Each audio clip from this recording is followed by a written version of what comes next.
Hai guys, ketemu lagi dengan aku Anjani di B2B Behind the Biochemistry. Hari ini kita kedatangan tamu spesial nih. Mungkin teman-teman juga udah lihat sosok baru di samping aku.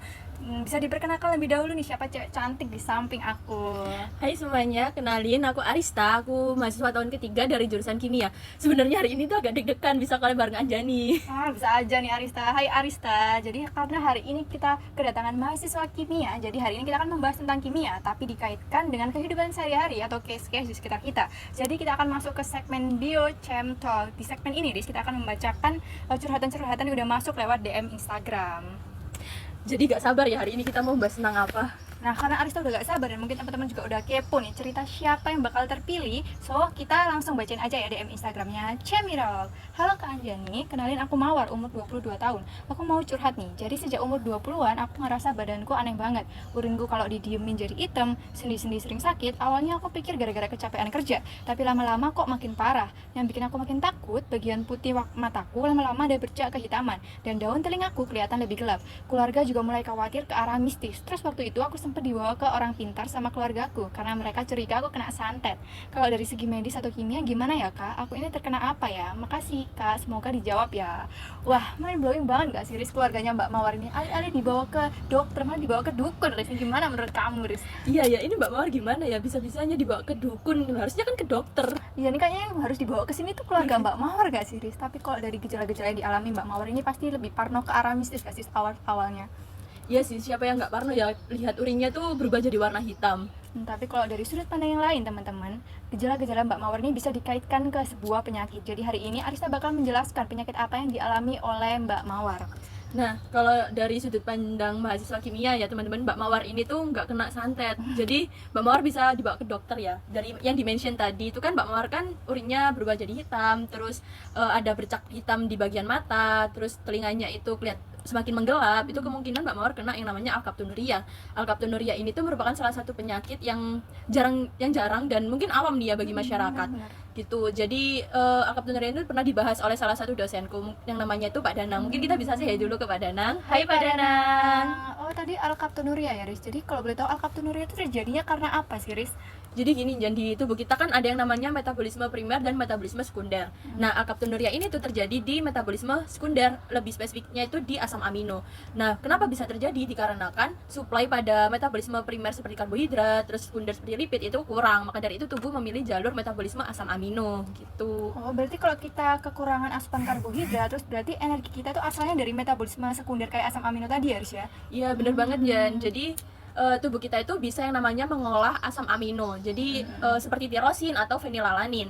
Nah, fenilalanin yang ada di tubuh itu akan dihidrolisis oleh yang namanya enzim fenilalanin hidroksilase untuk membentuk yang namanya tirosin. Nah, tirosin yang sudah terbentuk ini nanti itu akan dibantu oleh yang namanya enzim tirosin terminase untuk membentuk yang namanya asam homogentisat. Nah, asam homogentisat ini yang nanti terbentuk akan dibantu oleh yang namanya enzim homogentisat dioksidase atau yang dikenal dengan HGD untuk membentuk yang namanya 4-fumaril asetoasetat, yang dimana nanti akan dipecah membentuk yang namanya asetoasetat dan fumarat.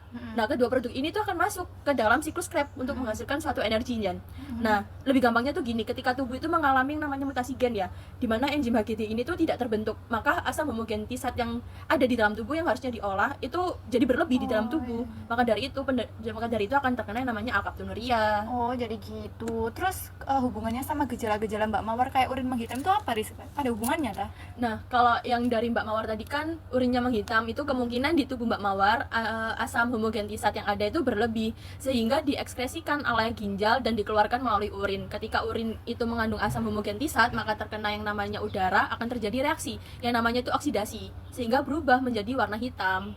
Oh gitu, jadi aku sekarang lebih paham ya Riz ya. Mungkin teman-teman ini udah paham atau belum nih. Jadi aku coba ringkaskan kembali ya Riz ya.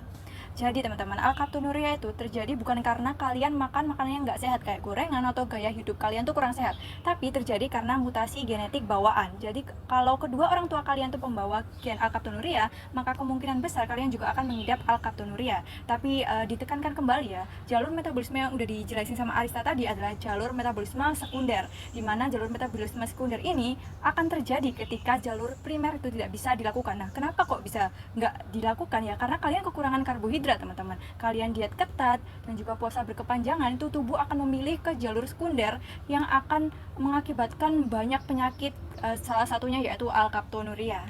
Iya benar banget Jan. Jadi tubuh itu akan tahu nih jalur mana yang harus dilalui gitu. Bener banget. Tapi kalau kasusnya ini ya teman-teman, di tubuh itu ada mutasi gen. Tapi orang tersebut itu makan atau mengkonsumsi karbohidrat secara cukup, maka kemungkinan orang tersebut itu nggak akan terkena alkaptonuria. Tapi itu tadi, orang tersebut harus makan atau mengkonsumsi kadar karbohidrat itu selalu cukup untuk seumur hidupnya. Jangan sampai tubuh itu akhirnya memiliki jalur sekunder yang mengakibatkan dia akan terkena alkaptonuria.